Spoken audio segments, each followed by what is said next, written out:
that help desperately needed. Lisa, thank you for that. David and Matt, I just want to point out one thing. The overwhelming theme today, just talking with folks, they all felt like they were warned about this. They knew, they had a plan, that no one felt caught off guard by this tornado, even when the power went out, even when their stream on their phone was flicking or going out as well. They knew they had a plan, they knew they had to hunker down. And again, here in Seminole, everyone is safe after this tornado. No fatalities. That's amazing. David, does that come as a surprise to you? I mean, people were tuned in. They knew that it was going to be one of those high tornado days. Yeah, they had about 30 to 45 minutes warning, guys. And, you know, we were talking about, we kept saying Seminole, and it was in our storm track. That's where we had it going to, and at least coming very close to or hitting Seminole. I spent a couple of hours today walking the streets near downtown and just west of downtown Seminole.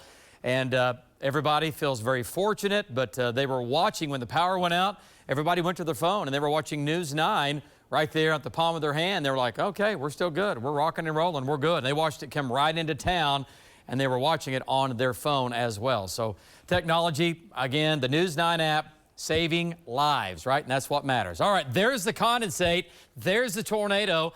And look at the, wow, look at there, double vortex going on. And we get a breakdown of the vortex, and that breaks down, and then next one pills around. We get another one going through there.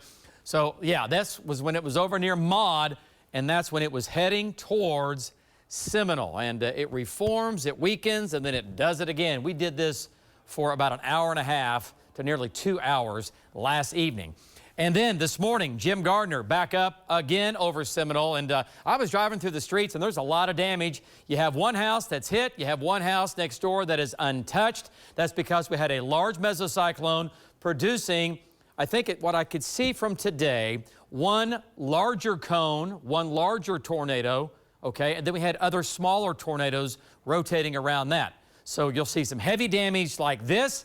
You'll see a roof peeled off, and then right next door, the house is completely untouched. So a big broad area of rotation with multiple tornadoes inside of that doing damage. And by the way, this tornado set on top of Seminole for about a minute and a half to 2 minutes. It came into town, it slowed down, and then it pulled away.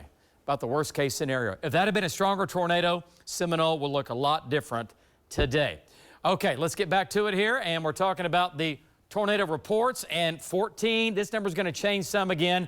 Most of these were, again, south and east of Oklahoma City. The Earlsboro tornado, we're calling that from last night. By the way, that did a full loop along Highway 9, rated an EF2. And the Seminole tornado right now, not rated, it's going to go down no less than an EF1. That powerful storm system, it is out of here. It's been a wild week weather-wise. A little bit of rain still left into eastern Oklahoma. Spotty showers now. These are going away. Still some showers off to our east, and that is about it. So the week, where have we been? What have we picked up? 3.68 in Oklahoma City. Talked about the risk of flooding. We had a lot of flooding this morning over in Muskogee. Over 40 water rescues this morning. People stranded in water with nearly 8 to 9 to nearly 10 inches of rain.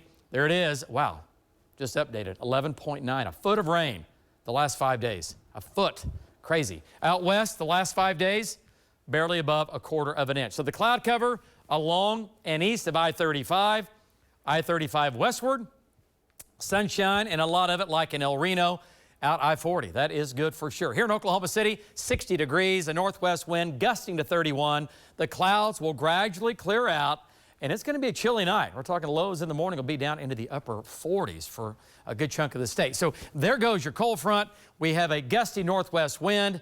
The winds will gradually come down. There goes your powerful storm system. We're going to get a break, all right? We've had a week of 2 major storm systems. This is the last one, and we're going to keep things quiet. And even though it's going to be quiet, the hot weather, it's coming back. So there goes that storm. It is pretty much out of here. So it's gone, moving away from us. It's out of here. Gorgeous weather setting up, but it will get a little hotter. This evening in the east, showers there. Overnight lows into the upper 40s and low 50s. So a chilly night ahead, right? Yeah, looking good. Highs tomorrow, back to the 70s and 80s. Tomorrow's going to be nearly perfect. High Saturday, low to mid to upper 80s, some 90s in the west. Look at Sunday.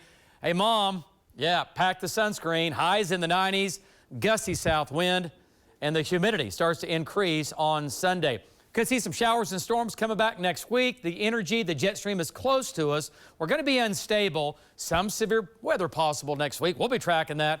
And here we go. Amanda, back to you.